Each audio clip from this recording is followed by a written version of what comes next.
Bien, la clase anterior estuvimos hablando de los elementos estructurales. ¿Alguien me puede decir cuáles son los elementos estructurales y qué son los... ¡Oh, Dios! Columna, viga, losa, no sé si el cimiento o la fundación contará como Ajá. muro. Y además de eso, ¿cuáles son? ¿Qué llamamos nosotros elementos estructurales? Además de que ya usted mencionó cuáles son. Pero ¿qué son los que... ¿Son los que? Los que soportan la estructura, la edificación. Ajá, algo por ahí. Son los que proporcionan estabilidad, rigidez y resistencia. ¿Se acuerdan que hablamos de eso? Sí. Bien, tenga su micrófono prendido porque no sé si están conectados, así que yo sé, cualquier cosa que le pregunten me dice sí, no, para saber si estamos conectados, porque tengo problemas con el internet. Bien, entonces hablamos también de las cargas. ¿Alguien me puede refrescar qué fue lo que hablamos de los diferentes tipos de cargas? Las cargas vivas y las cargas muertas. Ajá, ¿cuál es la diferencia entre las vivas y las muertas? Las vivas son las que se pueden mover y las muertas son las que permanecen quietas, pero estables. deme ejemplo de cuáles se pueden mover. Viva puede ser una persona, muerta puede ser, por ejemplo, la cocina. Cuando dice Mueble, cocina, ¿a qué te refieres? me refiero a los muebles de la cocina. Los muebles de la cocina, correcto. Y hablamos algo de un edificio que sea funerario. ¿Hablamos de eso? ¿O no? Del ejemplo de entrega que habían tenido anteriormente, creo que. De la entrega. Bueno, si por ejemplo tenemos un edificio que se está diseñando una funeraria en varios pisos y ahí hay un cadáver, un muerto, pues. ¿Ese es carga viva o carga muerta? Es viva porque Carga viva. ¿Es viva o muerta? Viva, profe. Viva porque ahí la vamos a sacar, correcto. Eso lo habíamos hablado entonces. Sí. Ah, perfecto. Entonces, otras cargas, además de la viva y muerta.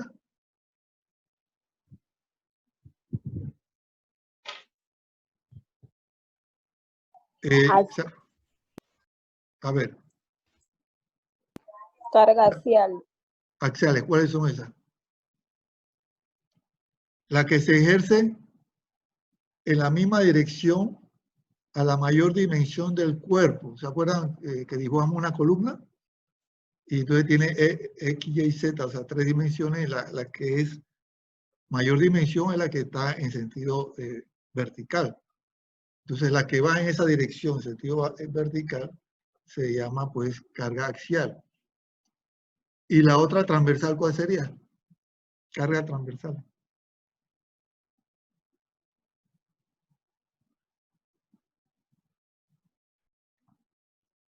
¿Estamos aquí o no? ¿Se desconectó?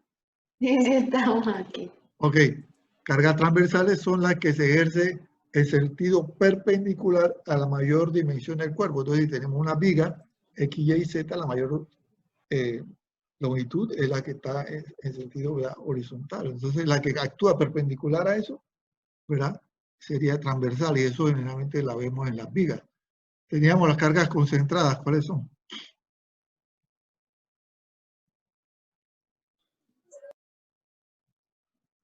Hablamos de un edificio en la parte de arriba de la azotea, que dimos como ¿Las cargas qué dijo, profesor?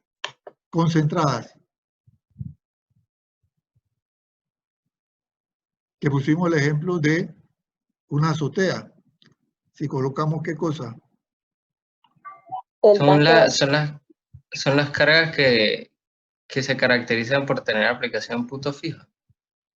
Puntuales. Por ejemplo, en una losa de una azotea, si tenemos ahí, por ejemplo, una torre parabólica, ella tiene un punto fijo en esa losa, pero no se distribuye igual en todo el tipo de la losa, solamente va a estar puntual ahí, o un tanque de agua, o un compresor de aire también.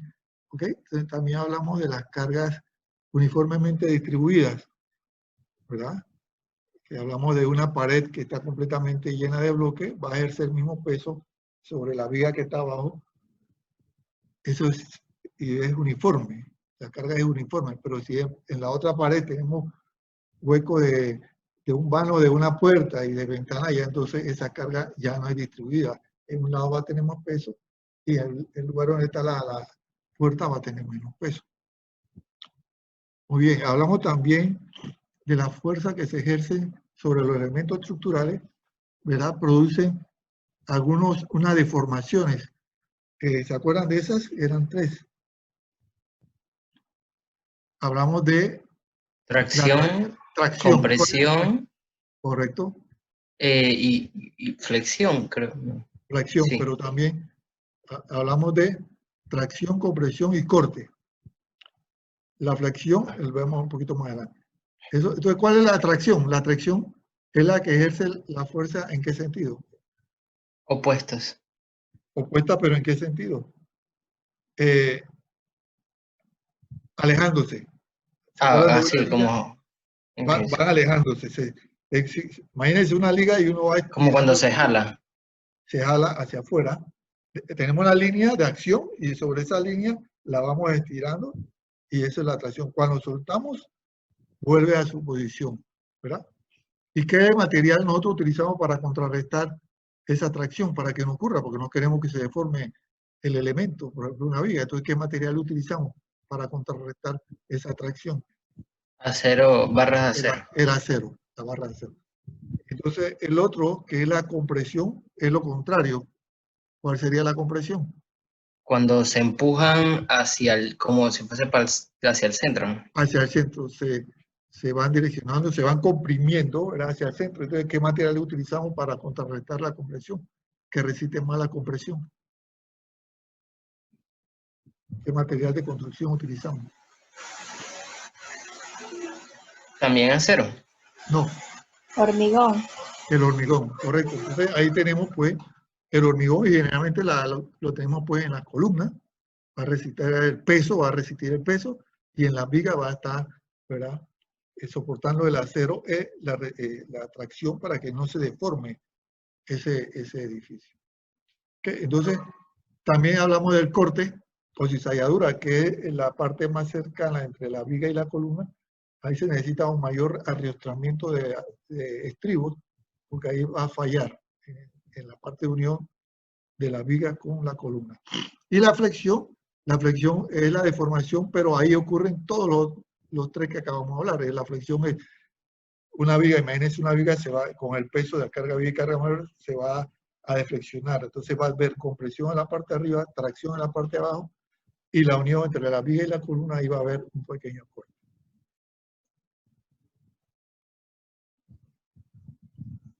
Hagamos esto, elementos estructurales, la tracción, corte, aquí la flexión, la parte de arriba. ¿Usted también lo ve mi pantalla? Sí, profe. Sí, profe. Compresión arriba, tracción abajo y la corte y cizalladura en estas partes de aquí.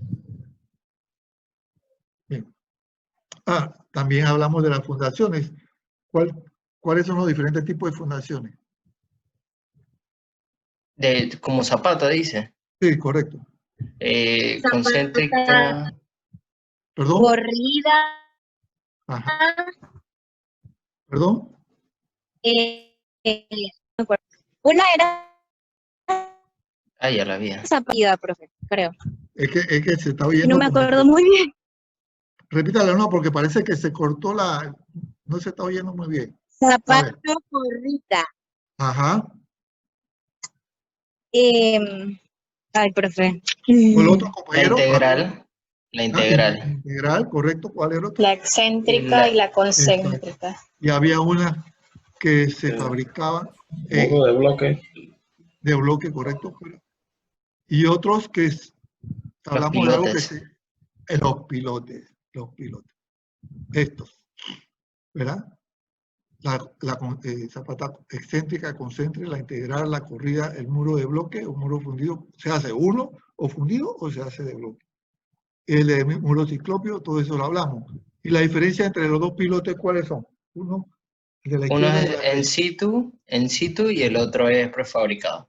Exacto, se manda a hacer en una fábrica. Puede ser redondo o puede ser cuadrado, ¿verdad? Y ellos se van martillando. Y el otro, el de fundir en sitio, que se abre el hueco, armamos la estructura de acero afuera, ponemos un cilindro, metemos la estructura de acero, chorreamos el concreto y vamos sacando el cilindro y eso. Habíamos hablado que ahí, por ejemplo, en el metro, hay de esos tipos de pilotes como de 1,20 m, hay de 1,50 m y creo que también hicieron hasta de 2 metros de diámetro. Imagínense ustedes. Bien, no hay pregunta hasta ahí, estamos haciendo apenas un repaso. Entonces, aparte del tipo de diseño de las fundaciones, estas presentan distintos tamaños dependiendo de la carga que tengan que distribuir, el tipo de suelo sobre las cuales estén asentadas y los materiales con los cuales serán construidas. Perdón por el resfriado. Los materiales que se utilizan generalmente para la construcción de fundaciones son el concreto y el acero, los cuales poseen características físicas propicias para realizar estas fundaciones. ¿Por qué de concreto y acero? ¿Se podría hacer de otro material la fundación?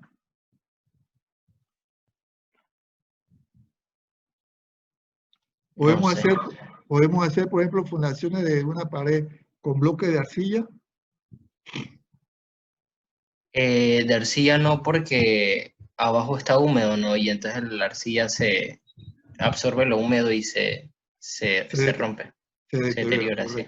Por eso que todas las fundaciones deben ser de concreto y acero. Muy bien, eso lo vimos.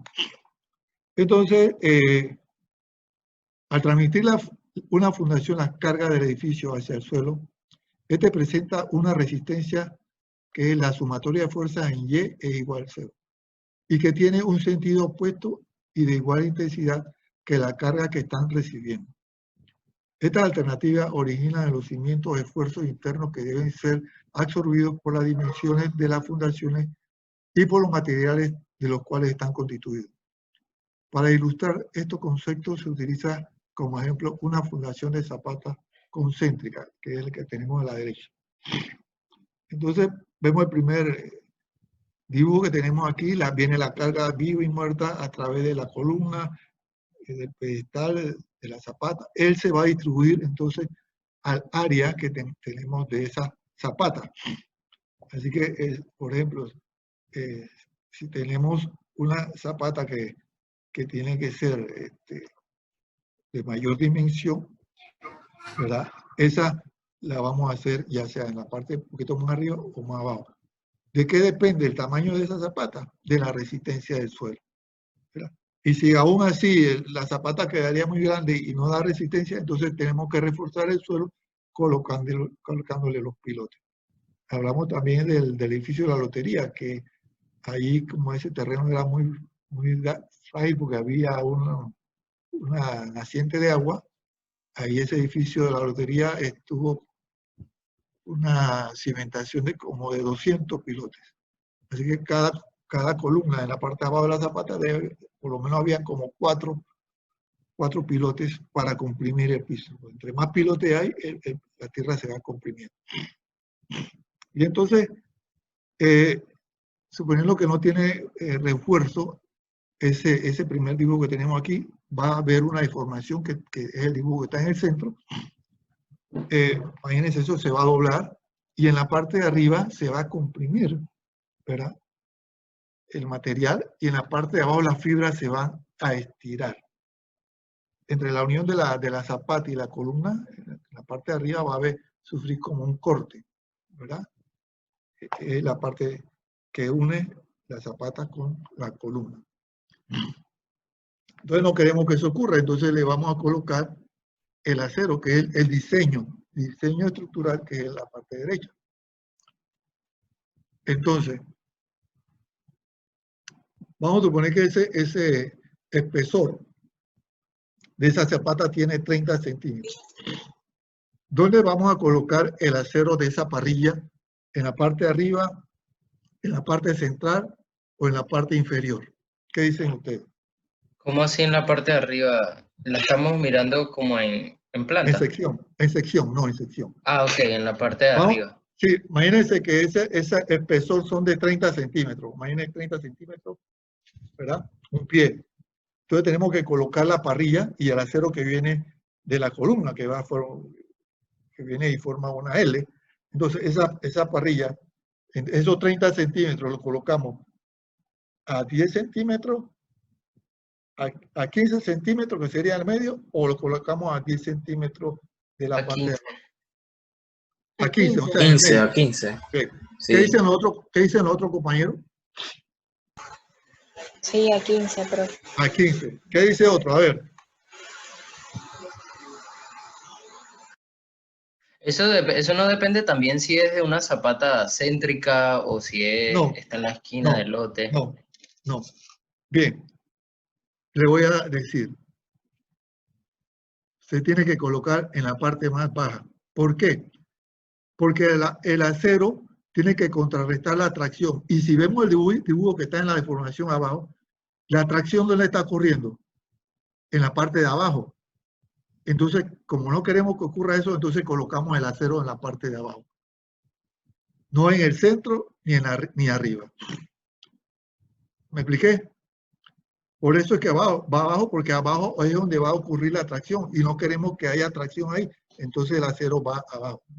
Claro que tenemos que separarlo de la tierra como unos 10 centímetros, porque si hay alguna pequeña filtración, no queremos que esa agua vaya a tocar el acero. En la parte inferior, 10 centímetros. A los lados laterales lo vamos a separar como 7 centímetros. Pero el acero se coloca lo más abajo posible. Si es 40 centímetros que tiene esa zapata, todavía lo ponemos todavía a 10 centímetros. No puede ir arriba ni en el medio. Tiene que ir la parte más baja. ¿Está claro eso? ¿Por qué lo ponemos abajo? Para que soporte la tracción. Exactamente, para que resista la tracción. Si la ponemos arriba o en el medio, esa tracción se va a dar. Pero si la ponemos abajo, claro, con un cálculo estructural que va a decir cuántas barras en una dirección y otra dirección y de qué diámetro de barra, eso lo va a calcular el ingeniero. Pero sabemos que ese acero debe estar lo más abajo posible. Y generalmente tampoco debe estar pegado a la tierra, debe estar separado para que el concreto, ¿verdad?, esté un poquito más abajo del acero, como unos 10 centímetros. ¿Está claro eso? Sí. Muy bien. El concreto es un material que resiste grandes esfuerzos de compresión y el acero resiste grandes esfuerzos de tracción. Y por ello se coloca precisamente en los lugares donde ocurren estos esfuerzos.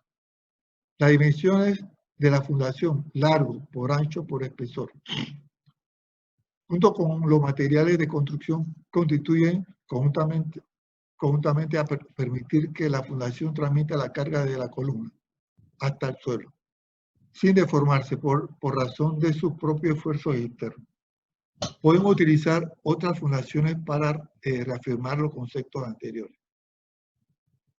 Entonces acá tenemos una fundación, ¿cómo se llama?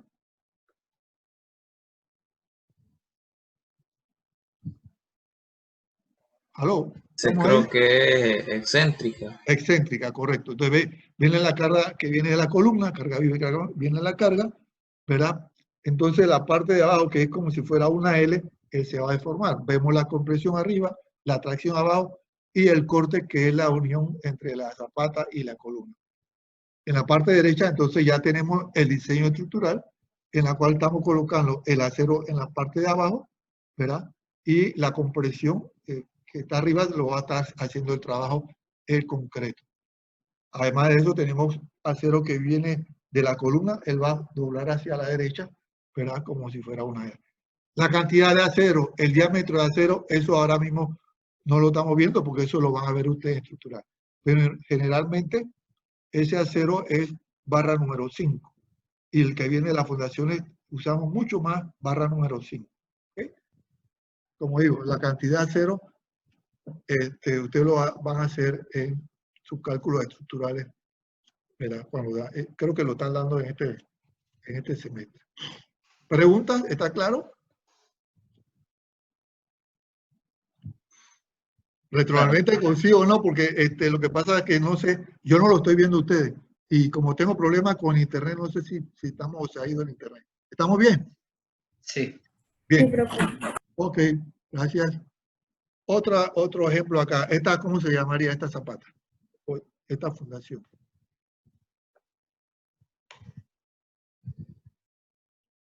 Esa es la corrida. Exactamente, corrida. Entonces tenemos la sección en la parte de arriba, tenemos las cargas que vienen bajando de las columnas. Vean entonces la deformación. ¿Qué está ocurriendo aquí? Tenemos aquí la carga, la tracción abajo. Vean, la parte de abajo de la columna hay tracción abajo. La parte de abajo de la columna esa tracción abajo. La compresión se está dando entre los La parte elementos superior. en la parte superior. Pero ¿qué pasa aquí entre una columna y otra? Acuérdense que la Tierra está ejerciendo peso carga hacia arriba. Entonces ocurre lo contrario. Entonces se está deformando hacia arriba, donde la tracción está arriba y la compresión abajo. ¿Lo están viendo? Ujú. Entonces el diseño estructural en la parte de abajo, entonces tenemos acero abajo, acero arriba. ¿Por qué acero arriba? Porque la tracción está arriba. Por la tracción. Ajá. Mira que en la parte de abajo de eso, donde estamos hablando ahora mismo, no ponemos acero. Pero bueno, vamos Se a pone acero iniciar. justo debajo de la columna, que es donde ocurre la compresión, la Corre tracción. la tracción, pero arriba, ¿por qué arriba? Cuando están separadas las dos columnas, porque como estamos ejerciendo la Tierra carga hacia arriba, vean que hay tracción arriba. ¿Lo vieron? Entonces ahí colocamos entonces acero arriba, por la tracción que está ocurriendo arriba, porque hay una carga de la Tierra que está empujando hacia arriba. Entonces iniciamos tracción abajo, acero abajo, tracción arriba, acero arriba, tracción abajo, acero abajo, tracción arriba, acero arriba, tracción abajo, acero abajo, con parrilla. Claro, ¿cómo sostengo este acero que está arriba? Entonces colocamos acero como unos estribos entre el de abajo y arriba para que el de arriba se mantenga estable como unos 10 centímetros en la parte de arriba, porque si no, ese acero de arriba se va a caer cuando estamos chorreando el concreto. Entonces necesitamos que esté en la parte de arriba. Entonces le colocamos arriba que amarre el acero de abajo con el acero de arriba. Y entonces colocamos también el acero de la columna que viene y se coloca en la parte más inferior de la parrilla. ¿Está claro eso? Sí. Muy bien.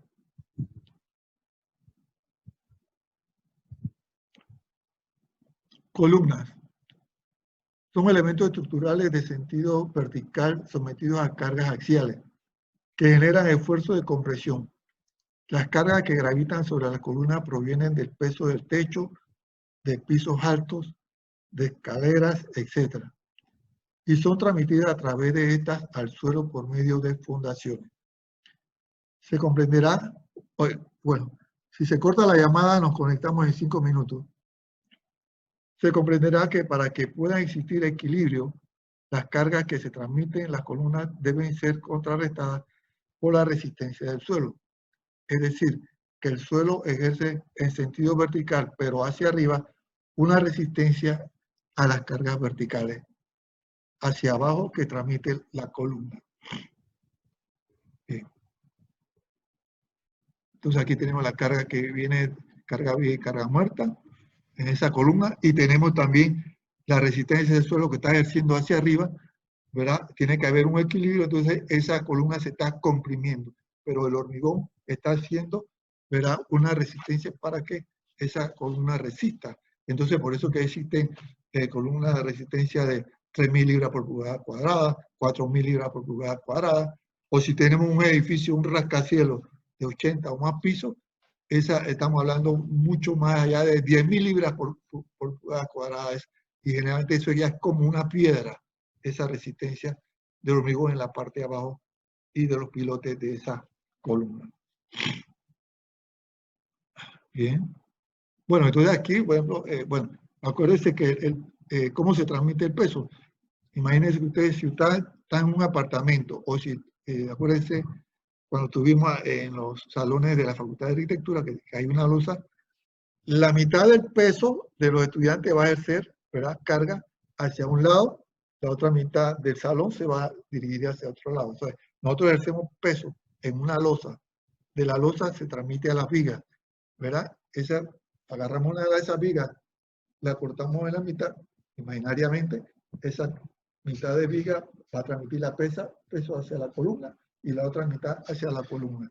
Y esa columna va a transmitir el peso a la fundación.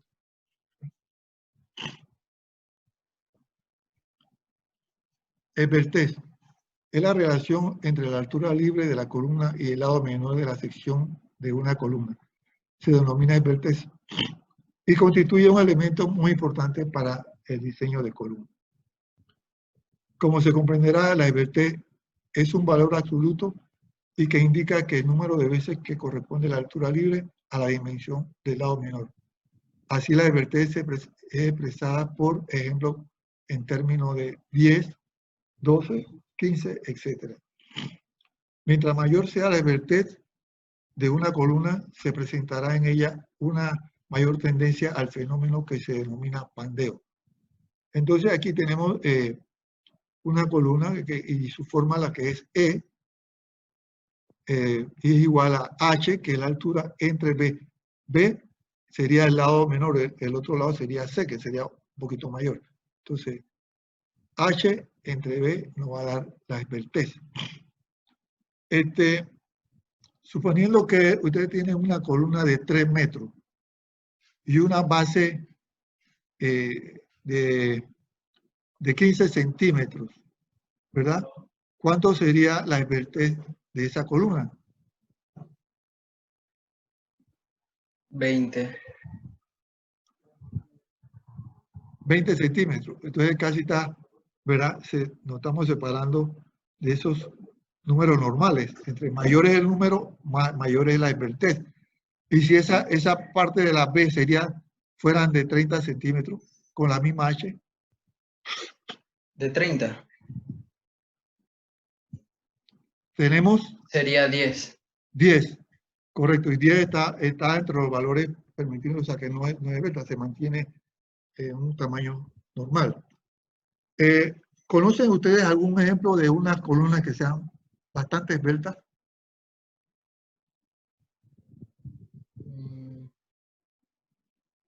En la antigüedad o algún edificio que hayan visto en algún país o más cercano a ustedes. Las columnas estas de las pirámides, en el interior de las pirámides egipcias, contaría como una esbelta. Las pirámides. Ajá, estos templos egipcios. Ah, los templos. ¿A cuál te refieres? A ver. Bueno, no Porque sabría decirle el nombre. La pirámide es una, como si fuera uno triángulo, ¿no? Pirámide no tiene columna. Sí. Bueno, más bien. Ok, a ver, un ejemplo de eso, compañeros, los otros compañeros. Usted está hablando del único que está hablando aquí. Yo no sé si los otros están conectados. A ver, en la antigüedad, ¿qué edificio? En Roma. A ver, en los Roma. templos, el templo de Luxor, profe, aquí lo estoy buscando en Google. Ok. Muy bien. El Partenón. El Partenón, ok. ¿Algo más cercano a nosotros en Panamá?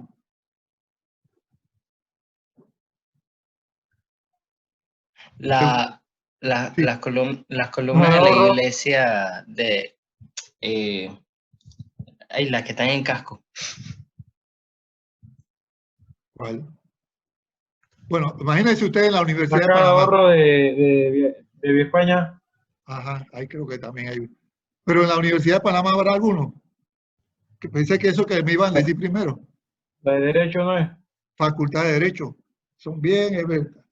Bueno, sí, cierto. En el edificio del Tribunal Electoral. ¿Han pasado por ahí? También. ¿Lo han visto en foto? Sí. Pero bueno, si el arquitecto la quiso así, no hay problema. Lo único que hay que ponerle más estructura de estribo de acero, va a tener mucho más estribo, pero bueno, ese es un diseño de un arquitecto y perfecto. No es que vamos a evitar las columnas esbeltas. Se pueden diseñar siempre y cuando tiene que reforzarse mayor con acero, ¿verdad? Y si mantiene estos parámetros, entonces se mantiene una columna bastante normal. Eso también lo haría más caro, ¿no? Ah, correcto, eso es cierto, eso va a ser más caro. va a tener mucho más acero de lo normal. Bien, pandeo, tendencia que sufre la columna al perder su verticalidad, produciendo un arqueo en las mismas. Este fenómeno de pandeo origina entonces esfuerzos nuevos dentro de la columna y que podría resultar perjudiciales. Las columnas también deben estar diseñadas para resistir en un momento dado fuerzas laterales como lo son la acción de los vientos, movimientos sísmicos o impacto de autos, maquinaria, etc. Entonces, si las columnas no están bien reforzadas, ¿verdad? Entonces ocurre este fenómeno, donde también vamos a tener tracción, compresión. Entonces, para evitar eso, entonces se refuerza con mucho más acero, ¿verdad? Con estribos. Ya hay, claro, eso lo va a tener que hacer un ingeniero, un cálculo estructural para que eso no ocurra la deformación, o sea, que no haya ni tracción ni compresión. ¿Alguna pregunta? No. Bien. Para el diseño de columnas se debe considerar aspectos tales como la carga a la cual se someterá la columna, los materiales de construcción para su edificación, la forma de su sección y el tipo de unión con respecto a la estructura. Así tenemos columnas de secciones cuadradas, de secciones circulares, de secciones rectangular, de sección en forma de I, de sección en forma de L, de sección en forma de T, de sección en forma de cruz. Igualmente, pueden variar los materiales de construcción y así parecen columnas de madera, de hormigón armado, de bloques de relleno o con barras de acero sólido y tubulares de acero. Y también podemos hacer columnas de ladrillo. Pero para nuestro caso, tecnología del hormigón armado, nosotros solamente estamos hablando del hormigón y el acero, ¿verdad? La columna de acero la vimos el semestre pasado en sistema constructivo básico. Otras columnas también que podemos hacer con acero son las de tubo cuadrado o tubo circular, que eso lo vimos cuando vimos los aceros de Hoxha, por ejemplo. ¿Se acuerdan? Ustedes investigaron sobre eso. Esas columnas pueden ser, ¿se cortó? No, pueden ser, por ejemplo, para una terraza o el techo de un estacionamiento. Usted hace una columna de tubo cuadrado, ¿sí? O unas columnas para una escalera circular.